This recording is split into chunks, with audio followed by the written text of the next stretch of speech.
Baik, selamat malam. Selamat Selamat malam, Pak. malam. Terima kasih atas kesempatan dari panitia yang diberikan kepada saya untuk menyampaikan eh, sedikit eh, ilmu tentang cyber incident handling basic dan cyber incident triage. Saya membawakan materi ini dikarenakan eh, kegiatan kita ini ya yang merupakan DTS-TSA Digital Talent Scouting yang produk akhirnya itu memberikan kemampuan bagi adik-adik mahasiswa menjadi seorang first incident responder atau di situ sebenarnya junior cyber security first incident responder. Gitu. Jadi di sini sebagai sebenarnya bukan pelengkapnya, jadi sebagai basic atau anchor-nya itu di sini adalah cyber incident handling, di mana memang sebagai junior atau first incident responder ada mahasiswa nanti diharapkan mampu melakukan incident handling atau lebih tepatnya pada fase incident triase ketika terjadi sebuah cyber security incident. Seperti itu. Oke, baik, kita mulai saja.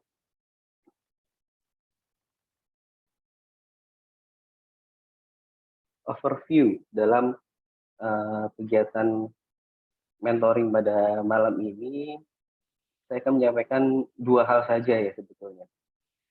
Information security basic dan incident handling life cycle. Incident handling life cycle di sini nanti termasuk juga untuk incident triage. Nah, sebelum kita melakukan incident handling, kita tentu saja harus mengetahui dan memahami tentang bagaimana sih menangani information security gitu. Yang pertama, information security itu tidak bisa dipisahkan dari namanya itu CIA Triad of Cryptography. Jadi pengamanan datanya itu berdasarkan layanan kriptografi yang disingkat CIA itu confidentiality, integrity, dan availability. Namun dalam information security bisa ditambahkan lagi dua hal, yaitu authenticity dan non-repudiation. Apa saja sih hal yang saya sampaikan? Yang pertama, confidentiality itu menjamin keamanan informasi. Teknik kriptografi yang digunakan biasanya menggunakan enkripsi. Lalu yang kedua, integrity itu penjaminan keutuhan data. Jadi ketika data itu diunduh atau diterima itu dengan menggunakan teknik hashing gitu biasanya untuk menjamin keutuhan data. Lalu availability menjaga ketersediaan data supaya bisa diakses sesuai dengan kebutuhan ataupun sesuai dengan wewenang. Lalu di situ ada authenticity, itu menjamin bahwa data tersebut itu asli, otentik, bukan merupakan data yang sudah diubah ataupun data palsu seperti itu. Nah, yang terakhir adalah non repudiation. Itu kalau dalam bahasa Indonesia itu nilai penyangkalan atau menjamin tidak ada penyangkalan akan data yang dikirimkan. Jadi misalkan saya yang melakukan pengubahan itu selain terrecord juga akan ada misalkan saya memberikan ini ya tanda tangan digital. Itu berarti memang saya yang melakukan pengubahan, datanya itu berubah sesuai dengan yang saya ubah dan saya tidak bisa menyangkal kalau sayalah yang melakukan perubahan data. Nah, ini pengamanan data itu tidak bisa dipisahkan dari CIA plus AN dari ini layanan dari kriptografi.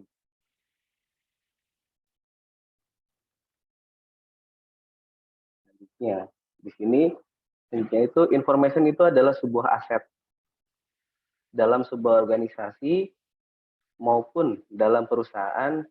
Informasi adalah sebuah aset yang sangat penting. Kenapa? Karena informasi ini bisa memuat ada proses bisnis, ada ide-ide penting, database produk atau konsumen, karyawan, supplier, stakeholder, Bisa juga ada blueprint produk atau paten yang dipegang, juga hasil-hasil penelitian. Itu informasi itu merupakan aset bagi organisasi yang bisa menjamin keberlangsungan proses bisnis maupun layanan yang diberikan oleh perusahaan atau organisasi. Karena itu diperlukan metode pengamanan dalam setiap, jadi si pengamanan data ini harus dibuat dalam berbagai layer. Metode pengamanan itu harus menyeluruh dalam setiap layer perlindungan. Ada apa saja sih perlindungan layer? Nah, di sini kita sebutnya itu defense in-depth layer ya. Di sini terdiri dari yang pertama, lapisan terluar adalah policy, prosedur, sama awareness, atau itu ada kebijakan, ada SOP, standar operasional prosedur, terus ada juga ini kesadaran akan keamanan informasi. Ini adalah layer paling luar yang berhubungan langsung dengan manusia, anggota ataupun human resource. Ini adalah layer paling luar yang bisa diketahui oleh semua orang. Policy-nya seperti apa, prosedurnya seperti apa kalau mau mengakses data. Terus setiap personil harus memiliki awareness terhadap keamanan data. Lalu selanjutnya ada physical security. Data ini sudah jelas akan ditempatkan, misalkan kita simpan datanya ini di sebuah server. Itu butuh pengamanan secara fisik. Server ini ditempatkan di wilayah yang tidak bisa diakses oleh sembarang orang. Di situ itulah maksudnya physical security. Jadi secara fisik itu hanya bisa diakses oleh personil tertentu saja yang mempunyai kewenangan terhadap data. Terus selanjutnya ada perimeter. Kalau tadi physical security secara fisik, nah perimeter ini secara logik. Karena sudah jelas ya, kalau kita melakukan menggelar layanan secara elektronis, di situ kita juga bisa mengakses data secara logik, baik itu via internet atau via internal network. Nah, di situ ada namanya perimeter, di situ bisa berupa firewall, bisa juga berupa firewall, web access firewall, seperti itu. Di situ adalah perimeter yang harus diimplementasikan sebelum masuk ke berikutnya lagi, dipisahkan antara internal network dengan public network. Lalu selanjutnya, data tersebut tentu saja dilindungi oleh setiap host, application baru ke data. Jadi setiap layer ini harus diamankan, harus harus memiliki pengamanan yang secara menyeluruh. Ini adalah layer-layer pengamanan data. Selain layer yang seperti ini, ada juga layer yang berdasarkan, berdasarkan mungkin modelnya seperti OSI layer atau TCP/IP layer ya. Di sini ada network layer security, ada platform layer security, application layer security, data layer security. Ini dari pertama network layer security, di situ ada firewall, IDS, IPS, lalu pemisahan antara DMZ dan internal network. Begitu juga di situ ada port scanner, network scanner, patching, vulnerability scanner. Di situ pengamanan yang ada di network layer security. Lalu berikutnya di platform, di situ ada antivirus, patching sesuai dengan spek sistemnya, apakah dia pakai. Bagaimanakah pengamanan? Kalau dia datanya disimpan di platform Linux, kalau dia datanya disimpan dalam platform Windows, itu seperti apa? Itu juga bisa lewat dari kalau dia pakai virtualisasi, pengamanannya harus seperti apa? Itu masuk di platform layer security. Selanjutnya di application.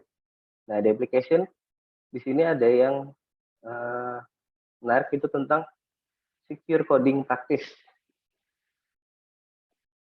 Terkadang secure coding ini terlupakan gitu. Jadi misalkan secure coding itu seperti ini. Ketika kita membuat aplikasi yang cuma bisa, misalkan database-nya itu cuma bisa diakses oleh administrator. Tapi kalau kita login bukan sebagai administrator, ada menu yang disembunyikan. Tapi itu hanya disembunyikan ya, hanya disembunyikan saja. Ya, itu tidak aman karena apa? Ketika dia bukan operator, dia bukan administrator, tapi dia mengetahui URL-nya, itu bisa saja mengakses data. Kalau tidak ada pengecekan terhadap session yang dimiliki, misalkan dia sessionnya cuma sebagai guest atau cuma sebagai user biasa, tapi dia bisa mengakses keseluruhan database. Nah, ini celah-celah seperti ini yang harus diamankan melalui coding. Coding ini berhubungan erat misalnya dengan aplikasi. Terus itu juga ada web application firewalls yang menahan serangan. Bisa di situ ada cross-site scripting atau SQL injection terhadap sebuah aplikasi web. Selanjutnya di data layer, pas bagian datanya itu di situ ada pengamanannya berupa enkripsi. Terus ada juga pembatasan user aksesnya. Dan jangan lupa untuk di data tersebut tentu saja semua sistemnya itu harus selalu diupdate supaya patching terbaru, vulnerability yang muncul itu bisa diatasi. Yang terakhir adalah response layer mechanism. Di sini response ini dia yang melakukan monitoring, terus ada intrusion detection, terus sama juga recovery. Ini respons ketika sedang berjalan monitoring ataupun setelah adanya insiden. Gitu. Ini adalah security layer lah. Security layer in-depth-nya untuk pengamanan data. Lalu sudah begitu banyak layer pengamanan, lalu juga udah lengkap, tapi tetap saja tidak akan bisa menahan atau menghindari di sini namanya attack on information. Di situ ya saya nampilin contohnya seperti halnya hacker yang mencuri data atau di situ ada data breach. Karena apa? Attack bisa terjadi ketika menggabungkan 3 variabel ini. Motivasi, metode, lalu vulnerability. Yang paling utama adalah motivasi dari penyerang. Kenapa sih dia mau menyerang? Yang pertama itu bisa aja dia melakukan gangguan pada bisnis. Ini biasanya dilakukan oleh pesaing bisnisnya. Lalu selanjutnya ada motif ekonomi. Contohnya adalah ransomware yang dia meminta tebusan. Atau data breach yang dia setelah datanya diambil, dia memperjualbelikan datanya di dark web. Itu motifnya ekonomi. Atau motif politik nih. Motif politik ya ketika terjadi perbedaan pendapat antar fraksi dalam satu negara atau antar negara terjadi kondisi perang seperti itu, biasanya dalam dunia cyber pun langsung ikut berperang juga di situ. Saling melakukan serangan kepada website-website penting pemerintahan. Layanan-layanan penting ya, karena namanya serangan tidak hanya pada website tapi juga pada layanan. Layanan apa saja sih? Bisa aja ke layanan listrik kalau yang sudah pakai smart electricity ya, atau pada sistem trafficnya gitu lah. Itu penyerangan. Lalu metodenya pakai apa? Bisa tadi ya yang motif ekonomi dia pakai ransomware untuk mengunci, menyandera, lalu meminta tebusan. Atau juga bisa masuk melalui malware. Malware yang dikirimkan. Bisa dia masuk malware-nya melalui phishing. Paling banyak sih kalau malware masuknya melalui phishing dan personil yang tidak aware terhadap keamanan. Atau juga APT. Ini metode APT ini advanced persistent threat ya. Dia itu sangat sabar, bisa memakan waktu bulanan bahkan tahunan sampai dia bisa mendapatkan akses ke dalam sistem. Dan ini salah satu hal yang salah satu serangan yang paling sulit untuk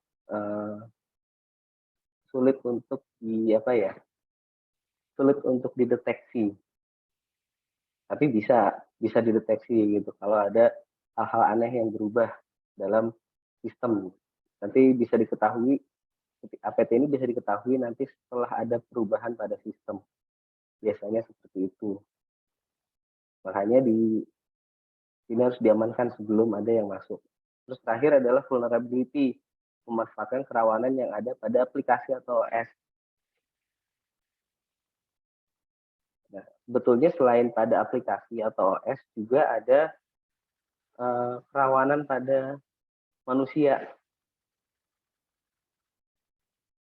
Siapa yang nggak senang gitu dikirimi email yang isinya informasi kenaikan gaji.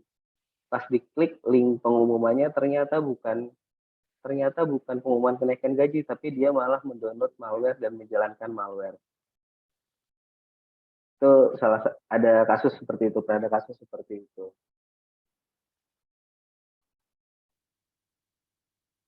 Melalui phishing.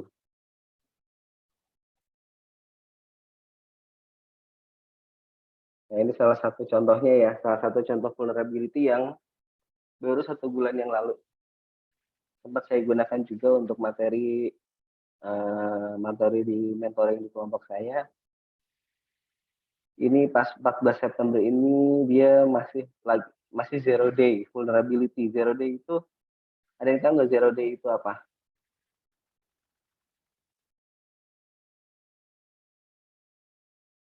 Zero day itu adalah vulnerability atau serangan yang belum ada obat atau baru pertama kali ditemukan, namun sudah dieksploitasi dan belum ada penangkalnya. Nah, ini yang salah satu kasus yang bulan lalu menyerang cukup banyak adalah kelemahan dari WP Gateway plugin. Ini adalah salah satu vulnerability yang bisa dieksploit oleh penyerang, oleh attacker, ya untuk melakukan perubahan pada sistem, untuk merubah layanan sehingga dia bisa digunakan. Seperti itu. Ini adalah salah satu contoh vulnerability.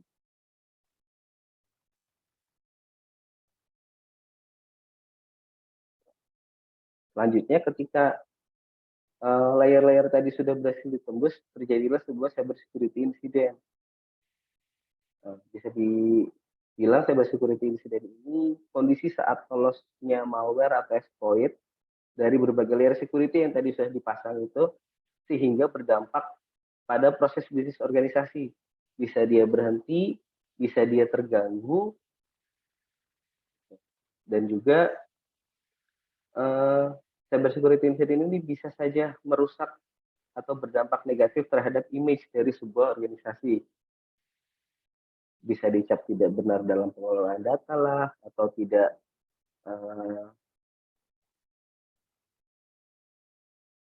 bisa tidak menjaga kepercayaan customer, seperti itu bisa saja terjadi. Sehingga image dari sebuah organisasi atau perusahaan itu menjadi rusak atau berkurang. Nah, organisasi yang baik itu organisasi yang mampu melakukan mitigasi pada insiden yang terjadi.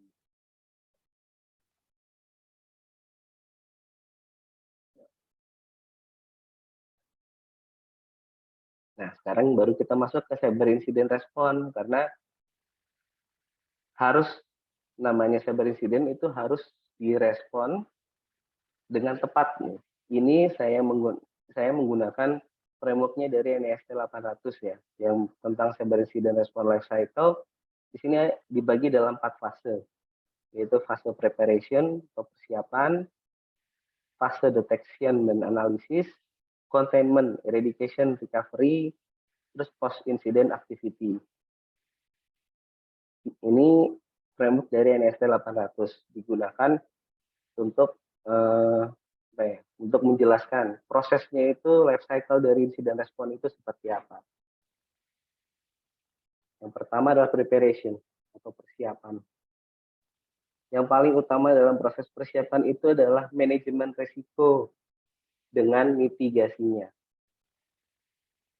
Ketika kita sebagai penyelenggara layanan elektronik ingin menggelar layanan elektronik, kita harus bisa memikirkan resiko apa saja yang mungkin terjadi. Nomor satu resiko yang paling mungkin terjadi apa? Listrik. Namanya juga layanan elektronik, dia membutuhkan listrik. Ketika listrik mati, berarti dia butuh backup, butuh genset, dan butuh UPS supaya layanan tetap berjalan. Kenapa harus butuh UPS padahal sudah ada genset untuk menghasilkan listrik, misalnya listrik dari PLN. Kita tahu sendiri kan listrik PLN itu tidak stabil. Tanpa pemberitahuan tiba-tiba mati. Nah, proses handling dari listrik PLN ke genset itu membutuhkan waktu. Ada yang setengah detik cepat, ada juga yang 1-2 detik. Bahkan kalau gensetnya masih manual, nunggu personilnya lari-lari dulu ke genset untuk nyalain gensetnya. Nah, di waktu jeda seperti itu, meskipun cuma kehilangan listrik setengah detik, server bisa mati dan layanan berhenti. Itu salah satu resiko dan mitigasinya. Risikonya listrik, mitigasinya di situ harus ada genset dan UPS. Itu dari salah satu faktor ya, itu salah satu faktor. Ada faktor lain juga, misalkan ketika kita ingin membuka layanan ke publik, apa saja sih yang harus dibutuhkan? Kita harus memisahkan antara si layanan yang digelar ini harus kita pisahkan berada dalam network DMZ. Gitu. Terus mitigasinya dia harus menggunakan sertifikat SSL supaya trusted dan aman. Seperti itu. Lalu selanjutnya ada pengklasifikasian informasi, karena memang tidak semua informasi itu rahasia, tapi kita harus membagi-bagi mana yang rahasia, mana yang tidak. Lalu penyusunan security policy. Ya, ada policy secara fisik yang untuk manusia, ada juga ini policy yang secara logis ya, logik. Seperti halnya misalkan security policy yang logik dalam penggunaan firewall untuk akses dari luar itu hanya diizinkan ke dalam DMZ dan hanya diizinkan melalui port 443 atau HTTPS. Itu salah satu implementasi security policy ya. Implementasi pengamanan, misalkan untuk pengamanan webnya saya menggunakan sertifikat SSL sehingga bisa menggunakan HTTPS. Itu sudah jadi hal yang penggunaan sertifikat SSL itu sudah menjadi hal yang best practice dan basic sekali untuk penyelenggaraan layanan elektronik. Baik itu kamu mau menyelenggarakan email, chatting, atau semacam cloud atau drive, itu harus menggunakan pengamanan. Salah satunya adalah sertifikat SSL. Lalu selanjutnya implementasi metode monitoring. Monitoring yang sesuai dengan profil implementasi yang sesuai dengan monitoring yang profil sesuai layanannya itu. Misalkan untuk web server, kita mungkin bisa pakai Wazuh, di mana Wazuh tersebut bisa digunakan untuk melakukan monitoring akses, menarik log, menganalisa log, seperti itu. Tapi kalau untuk email nih, misalkan saya mau memonitoring email yang sudah saya rasakan sendiri, itu Wazuh kurang efektif untuk monitoring email. Tapi saya bisa menggunakan tools monitoring yang lain, yaitu Grafana plus Telegraph atau Grafana plus Prometheus. Jadi metode monitoring yang tepat untuk layanan itu juga salah satu langkah penting dalam persiapan. Selanjutnya yang paling jelas adalah implementasi metode backup dan DRC. Ini penting. Kenapa? Ketika terjadi insiden yang merusak data, kita tentu saja harus punya backup sehingga bisa melakukan recovery atau restore supaya layanan bisa berjalan kembali. Kalau nggak ada backupnya, kalau terjadi insiden yang merusak data, ya disitulah kredibilitas akan dipertanyakan. kenapa nih kok nggak ada backup gitu. Lalu penyusunan tim incident handling dan respons. Di sini tim ini bisa saja berupa tim yang dedicated. Tim dedicated ini artinya pemilihan personel yang memang tugasnya hanya untuk incident handling dan respon. Atau bisa juga tim ad hoc. Tim ad hoc ini merupakan gabungan dari setiap bagian dari organisasi. Misalkan ada di situ di timnya itu ada orang network, ada sistem administrator, ada juga dari hukum, dari legalnya, gitu, dan juga ada dari manajemen. Itu bisa tim ad hoc, bisa tim dedicated. Yang penting itu harus ada. Sehingga ketika ada insiden, nggak saling tunjuk-tunjukkan ini siapa nih tugasnya. Langsung secara otomatis langsung merespon insiden yang terjadi. Lalu yang terakhir adalah help desk. Ini yang penting nih. Kenapa? Karena tidak semua insiden itu bisa diketahui dari monitoring, meskipun monitoringnya sudah menyeluruh ya. Bisa jadi kita mengetahui ada insiden itu dari laporan user. Kalau tidak ada help desk, kemana dia mau lapor?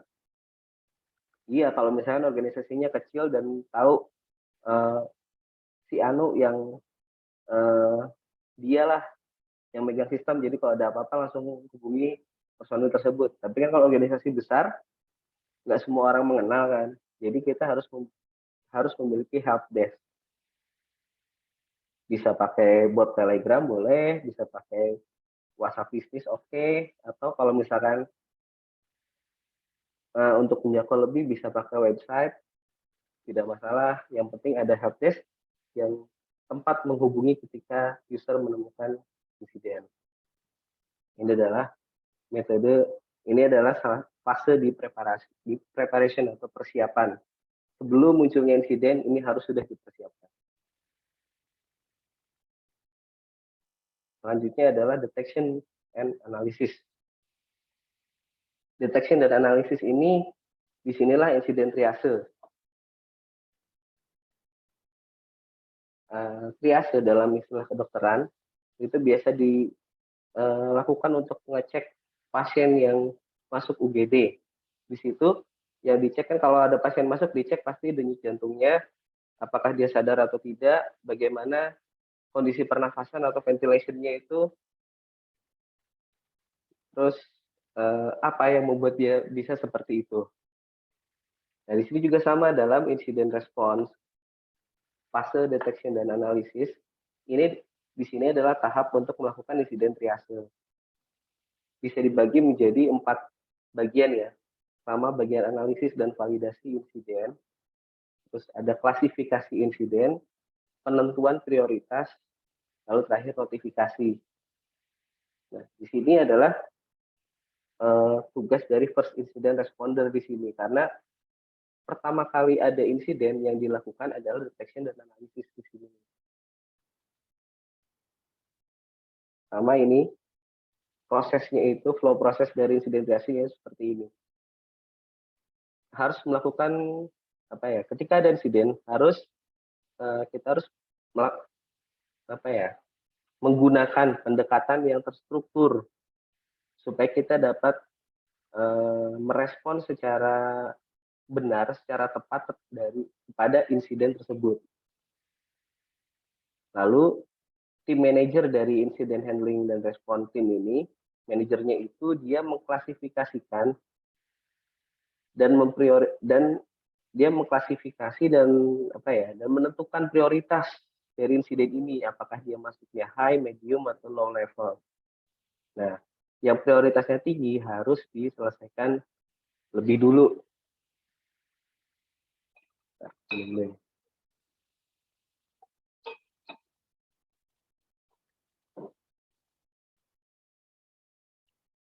pertama adalah analisis dan validasi insiden. Kenapa harus dilakukan analisis dan validasi?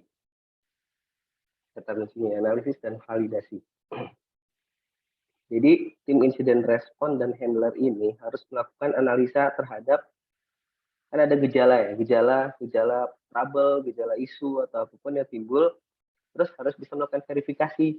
Ini itu ada insiden atau hanya error hardware atau error software. Karena pernah ada kejadian seperti ini. Server itu terhubung dengan storage. Jadi datanya itu ada di dalam storage. Proses request dan segala macam ada di server. Processingnya ada di server. Server dan storage terhubung lewat FO dengan kecepatan 10 gig. Itu kan tiba-tiba dalam satu waktu layanan tidak bisa diakses. Aplikasi yang ada di server tidak bisa diakses seluruhnya. Nah, akhirnya diceklah apa yang terjadi, apakah ada yang masuk, apakah ada yang ini, ataukah ada error. Ternyata setelah dicek, sempat ada mati lampu, AC-nya mati, sehingga ketika ada transaksi data yang begitu tinggi di dalam melewati FO tersebut, kan FO itu ujungnya itu SFP ya. SFP itu IC. IC kalau digunakan dengan traffic tinggi, digunakan dengan traffic tinggi itu pasti panas. Dan akhirnya SSD tersebut terbakar. Sehingga antara server dan storage tidak nyambung. Data yang ada di storage tidak bisa dibaca oleh server. Setelah dicek ternyata ini bukan merupakan insiden tapi error hardware. Tinggal diganti kabel SSD-nya, restart, lalu sudah bisa berjalan lagi. Nah, kalau insiden itu ada pihak yang tidak berkepentingan masuk dan ataupun aplikasi yang berbahaya masuk dan merusak sistem, mencuri data, seperti itu.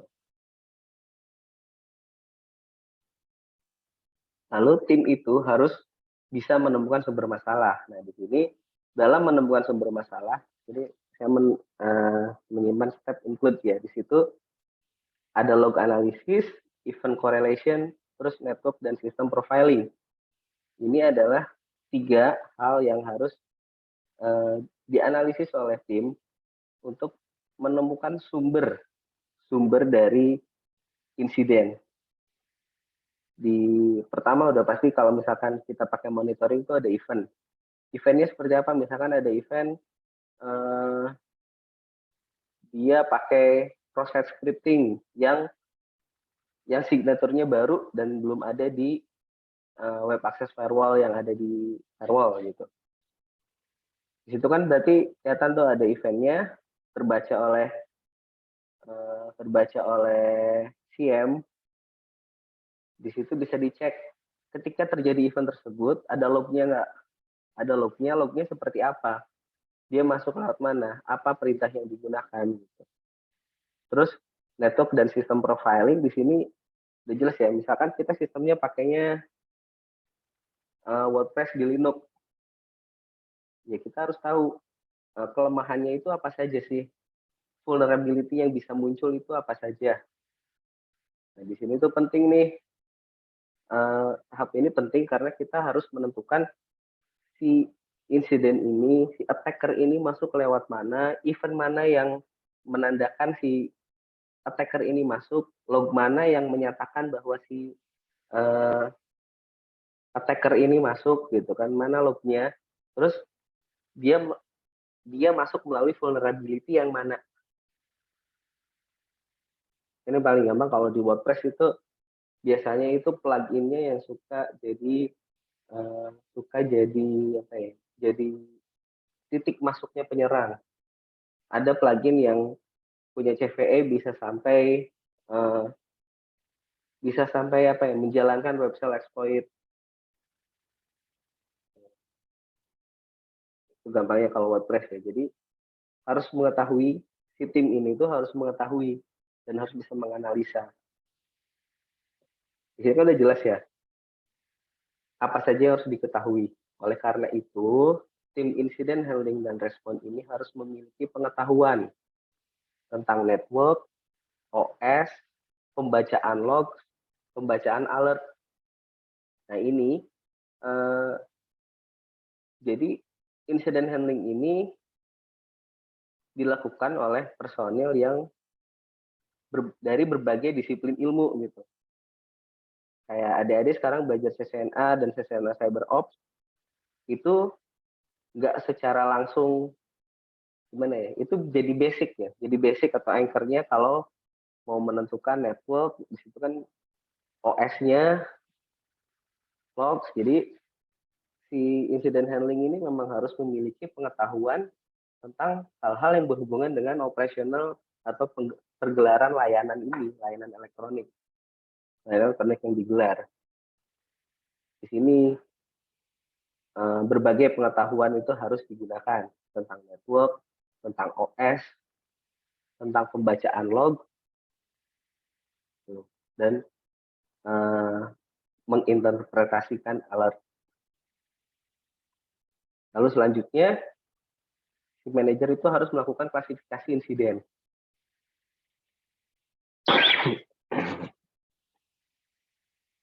Klasifikasi insiden biasanya dibagi jadi 3, low level, mid level, sama high level.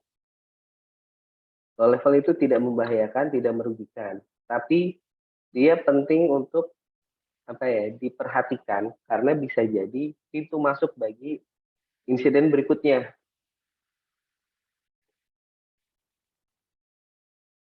Kayak misalkan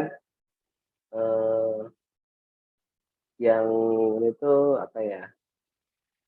tidak membahayakan dan tidak merugikan. Ya, orang coba brute force untuk melakukan login terhadap akun. Itu kan kalau gagal ya tidak membahayakan dan tidak merugikan. Tapi kalau berhasil ya bisa merugikan, karena itu harus dieskalasi ke selanjutnya mid level incident, bisa menimbulkan gangguan terhadap layanan atau bisa menimbulkan pertanyaan akan reputasi organisasi, sehingga harus direspon dalam hitungan jam.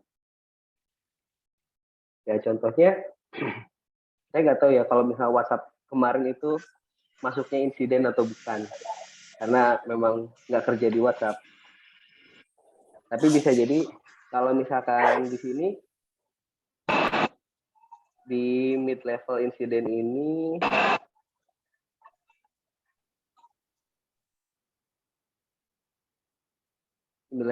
misalkan ada satu akun email yang berhasil dilakukan brute force sehingga dia bisa masuk ke dalam akun email tersebut.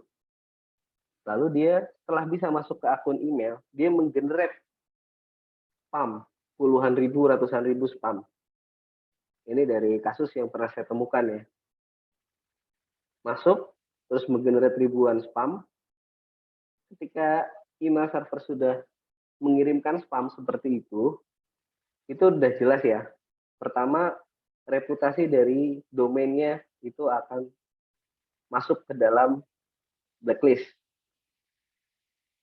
Terus si email server tersebut dari domain tersebut tidak akan bisa masuk ke karena di blacklist, sehingga proses bisnisnya terganggu, nggak bisa kirim email atau itu harus segera direspon. Kalau di email server itu akan kelihatan akun mana yang mengirimkan email yang begitu banyak. Kalau kita kirim cuma 100-200 email, mungkin oke lah itu broadcast untuk kuesioner misalnya, atau broadcast untuk perkuliahan. Tapi kalau dia sampai puluhan ribu, itu sudah jelas spam. Itu harus direspon dalam hitungan jam sehingga layanan jadi normal kembali sebelum blacklistnya masuk kemana-mana. Selanjutnya ada high level incident. Dia menimbulkan kerugian secara ekonomis dan menyebabkan proses bisnis organisasi berhenti atau terganggu. Nah, di sini ini harus direspon sesegera mungkin, tapi harus sistematis. Nah, fokusnya itu kepada akses, identify, sama rectify atau perbaikan dari kerawanannya itu, kerawanan dan insiden yang terjadi.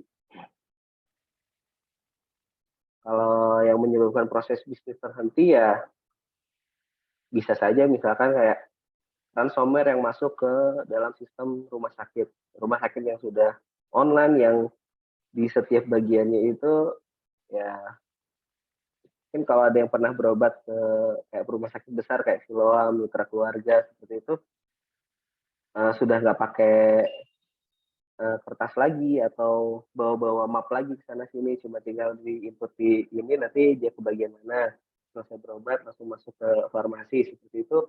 Itu semua sudah ada di sistem. Ketika sistem tersebut mati, proses bisnis akan terhenti.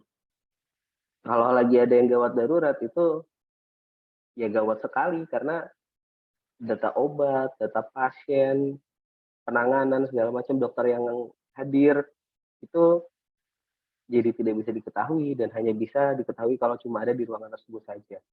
Nah, seperti ini yang dia karena dia juga menyangkut nyawa orang, menyangkut proses bisnis, itu harus direspon secepatnya.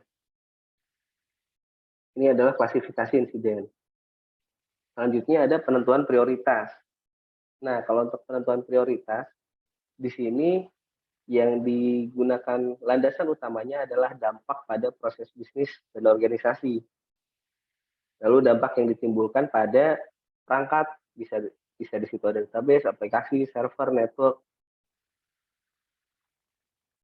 Lalu harus diprioritaskan informasi yang sensitif dan rahasia dulu. Seperti tadi misalkan kalau ada server yang menangani data pasien, data obat dan segala macam itu harus diprioritaskan kalau sampai terjadi gangguan. Lalu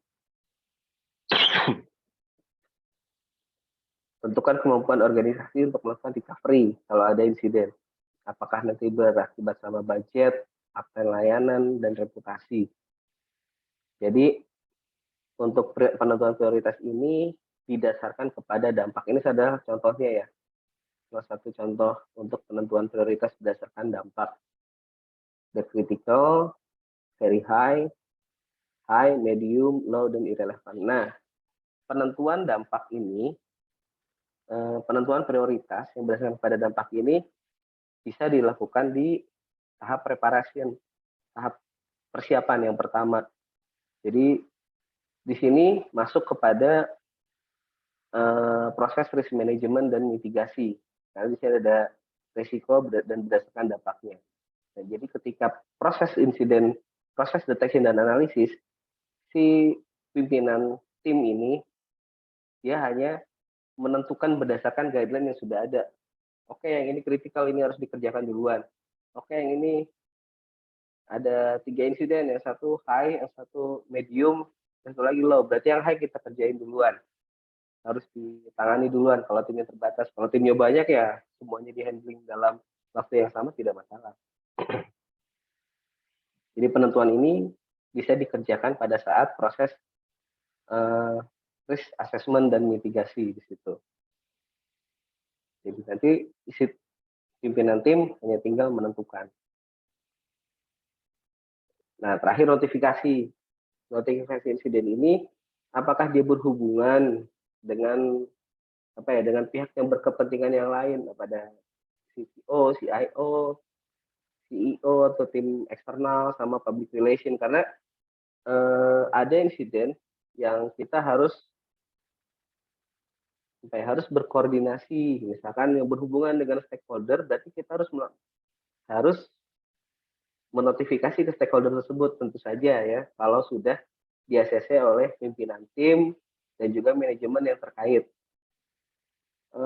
Ada contohnya itu adalah salah satu perusahaan yang terkena ransomware yang dianggap dia itu responsnya terbaik. Karena apa? Yang pertama dilakukan, dia menerima kalau dia itu terkena ransomware. Dia tidak menyangkal kalau dia terkena ransomware, lalu memberikan pengumuman kepada seluruh stakeholder layanan dia kalau ini sedang ditangani, mungkin layanan akan terganggu, tapi ini sedang ditangani oleh tim, sehingga stakeholder tidak bertanya-tanya gitu, ini sistem ini kenapa kok sistem saya nggak bisa diakses. Kan banyak ya perusahaan atau organisasi ketika ada masalah itu sama sekali tidak mengumumkan notifikasi atau apapun. Jadi cuma layanannya tiba-tiba nggak bisa diakses, ini terus tahu-tahu tahu-tahu bisa lagi gitu, atau tahu-tahu bisa lagi tapi nggak sama seperti yang sebelumnya. Kan kayak gitu bagi stakeholder yang menyimpan layanannya di sana atau pengguna tetap layanan itu akan sangat menurunkan ya, menurunkan reputasi, menurunkan kepercayaan. Jadi notifikasi ini eh, perlu, sangat perlu. Kalau misalkan memang insidennya tidak kritikal dan bisa ditangani di level tim teknis ya, kita tidak perlu melakukan notifikasi, nanti hanya pembuatan laporan saja. Gitu. Tapi kalau misalkan ini berhubungan dengan proses bisnis utamanya organisasi, sudah jelas kita harus eh, sambil ditangani, sambil juga melakukan notifikasi, karena mungkin akan membutuhkan eh, public relation, apa yang membutuhkan peran dari PR, public relation ke stakeholder dan semuanya berperan untuk penanganan insiden. Ini first incident responder itu tugas utamanya itu adalah insiden triase, di mana dia menentukan, ini saya bikin checklist atau cheat sheet ya, first incident responder. Apakah ini beneran sebuah attack?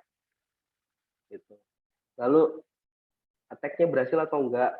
Terus source IP-nya dari mana? Terus skornya, skor IP seperti apa? Itu kan bisa dicek ya. Terus destination IP-nya kemana?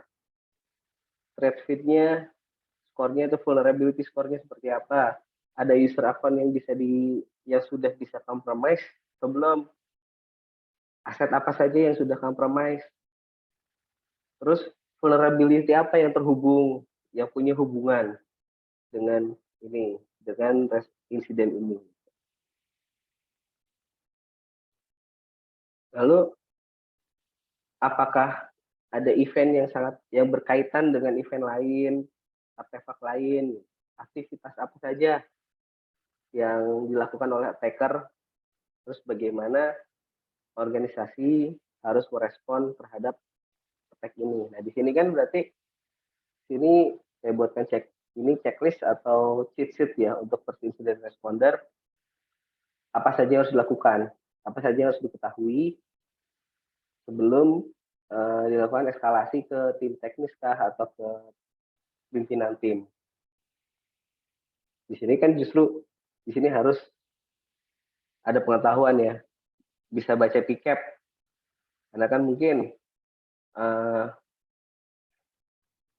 mungkin artefak yang berhubungan itu ada dalam PCAP, di situ bisa diketahui source destination IP, terus kita juga bisa searching skornya itu, IP skornya itu berapa, terus vulnerability score, dia masuk lewat vulnerability yang mana nih. Kalau misalkan ternyata vulnerability skornya tinggi, berarti kan harus segera direspon. Itu bisa dicek di CVA ya, CVA-nya itu bisa dicek. Ini adalah checklist yang harus dilakukan oleh first incident responder.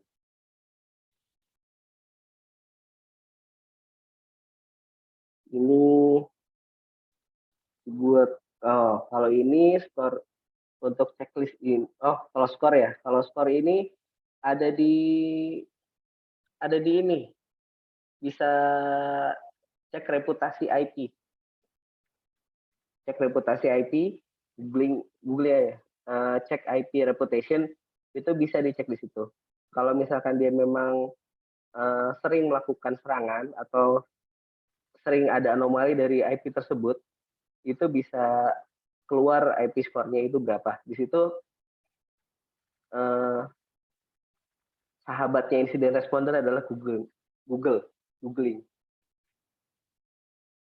Untuk IP score bisa dicek via Google, cek IP reputation.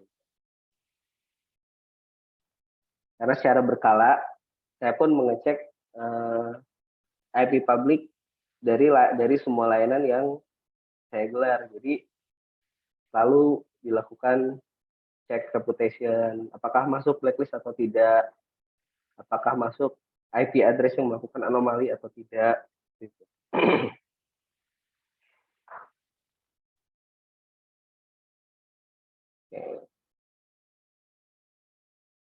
Nah, itu tadi baru fase detection dan analisis. Nah, sekarang lanjut ke fase berikutnya, yaitu containment, eradication, dan recovery. Kalau di sini bisa dibagi jadi 4 kegiatan yang ada di dalamnya ya. Yang pertama adalah containment, evidence gathering, eradication, dan recovery. Containment.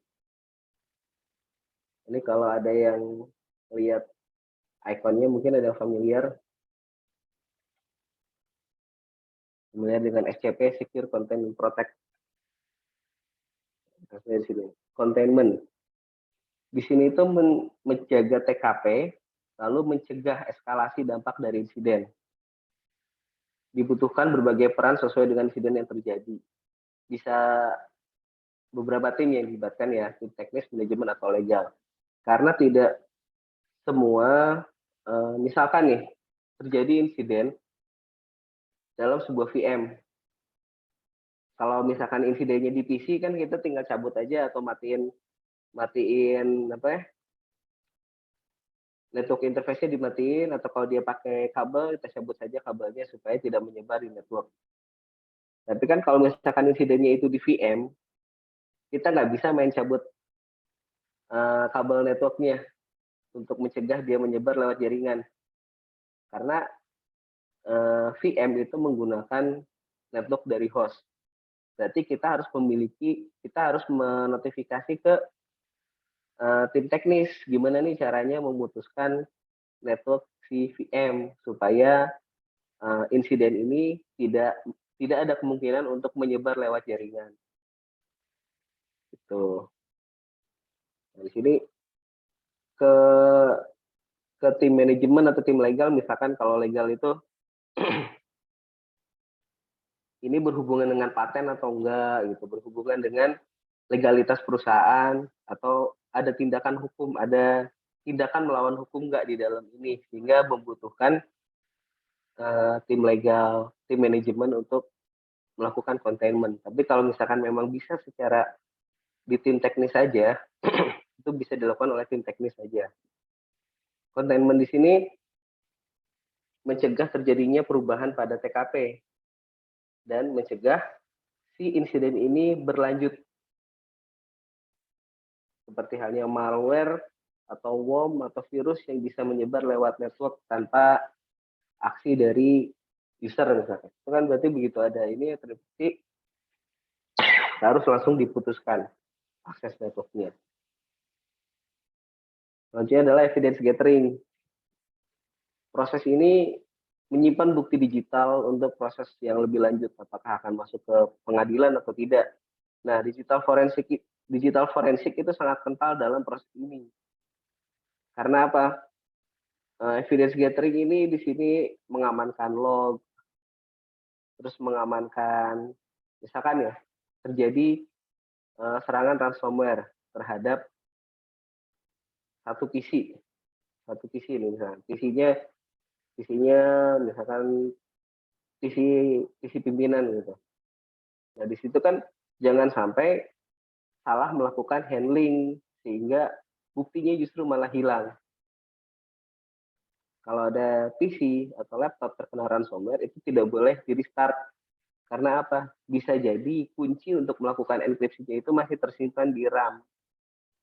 Kalau di-restart atau dimatikan, jelas data yang di RAM akan hilang. Kunci tersebut hilang selamanya. Tapi kalau belum dimatikan masih bisa. Siapa yang bisa melakukan, siapa yang bisa ngambil data dari RAM segala macam. Nah, itulah fungsinya digital forensik. Digital evidence ini agak tricky karena apa? Dalam proses ya, yang dilakukan analisis itu adalah kopian, jadi bukan real yang ada di dalam real yang menjadi buktinya. Karena apa? Buktinya akan melekat di dalam isi victim misalkan. Tapi kan harus kita analisa, berarti kan harus dikopikan keluar dulu. Nah, gimana caranya meyakinkan penegak hukum kalau data yang kita copy itu sama persis seperti yang ada di dalam isi tersebut tanpa modifikasi. Nah, itu biasanya jadi tantangan bagi tantangan dalam evidence gathering. Mungkin kalau ada yang ingat dengan kasusnya Kopi Jessica, itu kan buktinya itu digital ya, yaitu bukti CCTV. Itu proses persidangan itu muter terus di itu kan kopian, itu bukan dari hard disk yang aslinya. Gimana gimana sih? Itu apakah sudah apa buktinya kalau yang ditampilkan sebagai bukti itu belum dimodifikasi? Karena itu bukan yang asli, tapi yang sudah ya namanya juga CCTV ya, ada DVR-nya buat membuka. Dan sementara untuk ditampilkan di situ kan nggak mungkin DVR-nya dibawa, tapi hanya file videonya saja. Nah itu muter-muter di situ proses persidangan itu, membuktikan kalau digital evidence itu valid dan bisa digunakan sebagai bukti dalam persidangan. Ini adalah salah satu tantangan dalam evidence gathering. Kalau memang si apa ya insiden ini akan sampai dibawa ke ranah hukum. Makanya di sini apakah butuh penegakan hukum atau tidak di dalam evidence gathering ini? Gitu. Karena bisa aja kita melakukan penuntutan kan terhadap misalkan insiden cybersecurity incident ini disebabkan oleh karyawan yang tidak puas. Ya, berarti kan harus punya bukti digitalnya juga bahwa si karyawan tersebut yang melakukan gitu. Lalu selanjutnya adalah eradication. Di sini pengacuran akar permasalahan insiden atau bisa berupa penghancuran malware, bisa juga penghancuran ransomware-nya seperti itu. Nah, di sini ketika kita melakukan eradication itu harus merefer, harus melakukan pengecekan dulu. Dulu pernah ada atau sebelum ini pernah ada nggak kejadian yang sama? Terus kalau ada, apakah masih berhubungan? Terus kalau ternyata pernah ada kejadian yang sama dan terjadi lagi, sistem apa nih yang harus ditutup, celah keamanan apa nih harus ditutup kok sampai terulang hal yang sama gitu. Ya, terkadang insiden masuknya itu dari manusia. Kayak ransomware nih.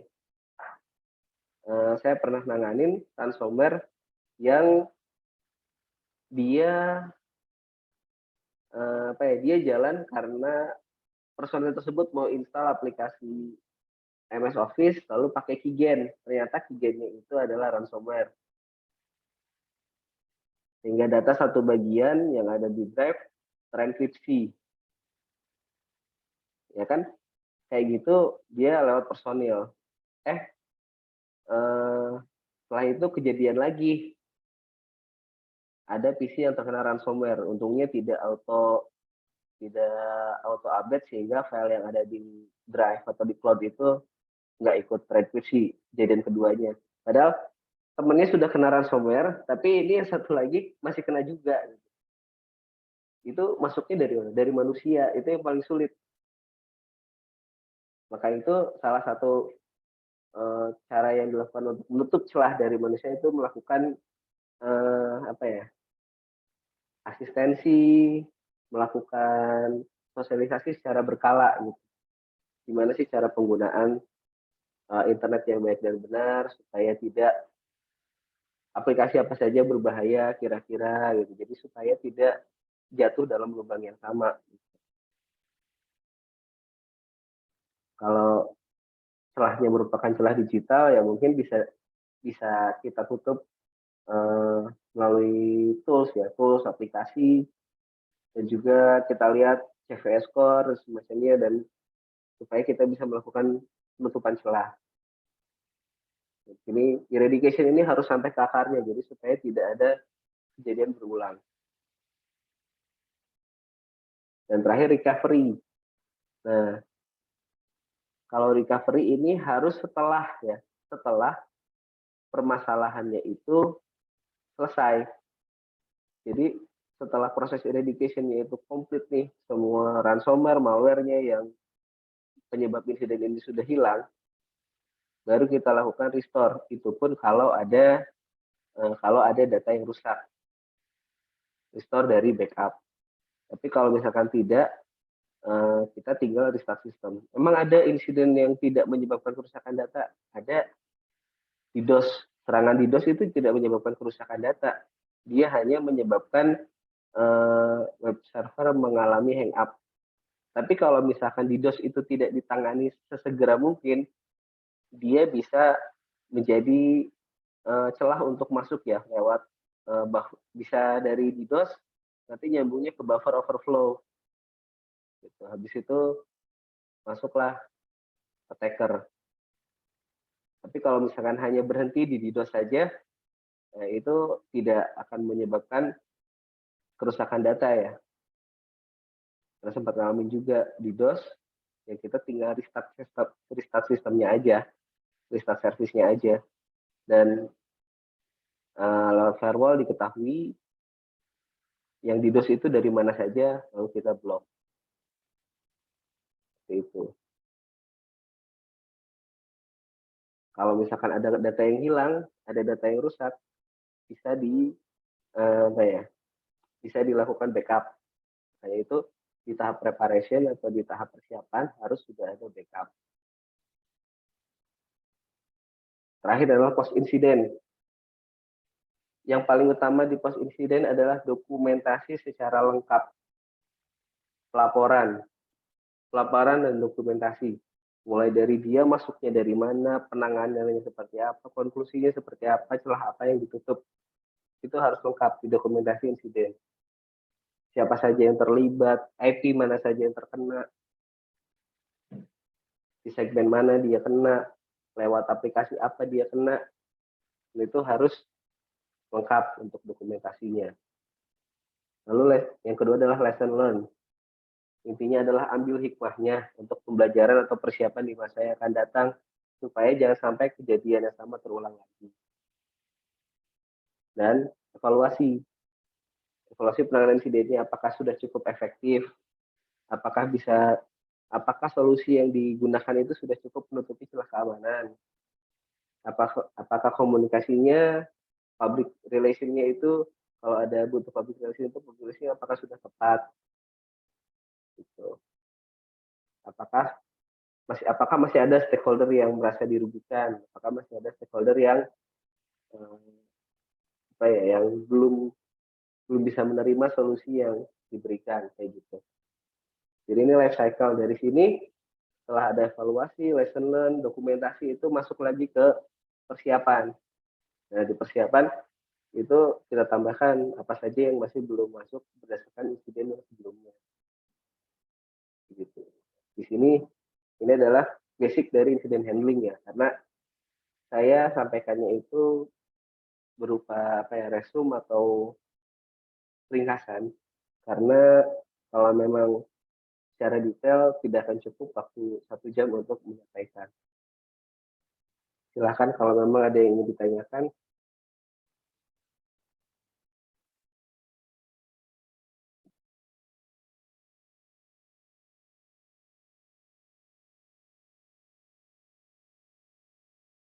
Mitigasi awal jika ada sebuah sistem yang sudah kompromis agar risiko yang didapatkan tidak terlalu fatal. Paling utama adalah backup. Dan jangan buat backup itu adalah incremental. Buatlah full backup minimal setiap malam. Kalau dari pengalaman saya yang saya alami, jadi jangan sampai backup itu dibuat secara incremental. Meskipun incremental backup itu bagus ya untuk menghemat space, tapi kalau untuk insiden respon itu jelek. Karena apa? Mungkin sistem A masih bisa, terus ada masuk B, itu sudah ada ransomware-nya. Akhirnya kita nggak punya sistem yang masih bagus. Tapi kalau misalkan kita lakukan full backup, memang secara storage itu memakan space yang lebih besar. Tapi secara sistem kita lebih aman karena misalkan hari ini kita kena ransomware, kita masih punya backup yang 1 hari sebelumnya, atau lebih bagus kalau misalkan 12 jam sebelumnya masih ada. Yang paling utama adalah backup kalau kalau menurut pengalaman yang saya alami ya, dari berbagai insiden yang saya alami.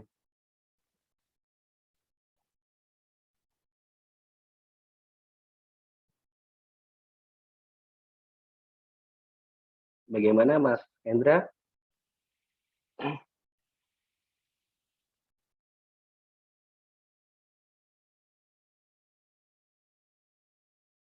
Kalau yang utama itu backup.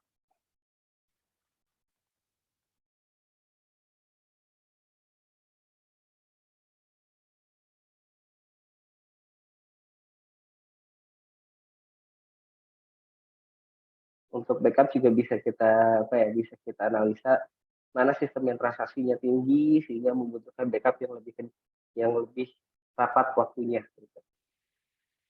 Mana juga backup mana sistem yang transaksionalnya tidak terlalu tinggi sehingga bisa lebih renggang waktunya dan dengan tidak mengurangi kualitas backup.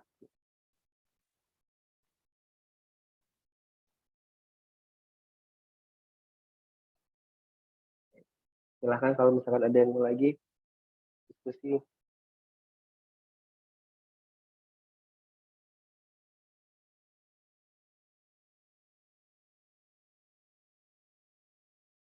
Nggak terasa sudah 1 jam ternyata.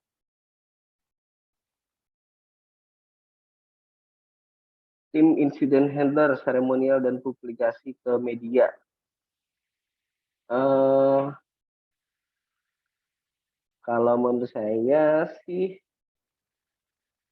justru kalau memang dia menangani sistem yang berhubungan dengan hajat hidup orang banyak, ini mungkin perlu karena apa? Untuk memberikan keamanan dan kenyamanan terhadap publik atau pengguna sistemnya. Jadi, dia sudah ada tim tim incident handlingnya, berarti saya merasa lebih aman nih dalam menggunakan layanannya, gitu. Jadi, cuman kalau untuk seremonial besar-besaran saya rasa tidak perlu. Tapi kalau untuk pengumuman ke publik, kalau dia sudah ada tim incident handling, itu perlu karena memberikan rasa aman kepada pengguna, rasa aman tambahan ya kepada pengguna. Cuma kalau seremonial kayaknya nggak terlalu penting sih kalau seremonial, lebih ke pemberitahuan kalau ini sudah punya tim incident handling dengan misalkan, apalagi kalau disebutkan sertifikasi dari setiap personilnya. Di sini ada yang ECI, ada yang CCNA, ada yang CCNP gitu. Itu akan lebih memberikan nilai plus keamanan terhadap user.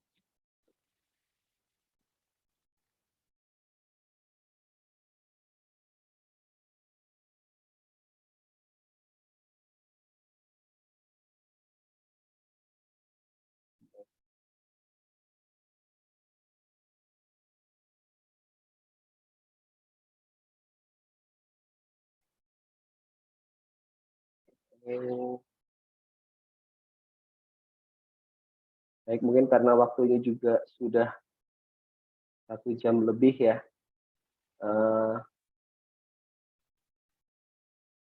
Semoga yang saya sampaikan ini bisa bermanfaat. Kalau memang masih ada pertanyaan, silahkan bisa PM ke saya, bisa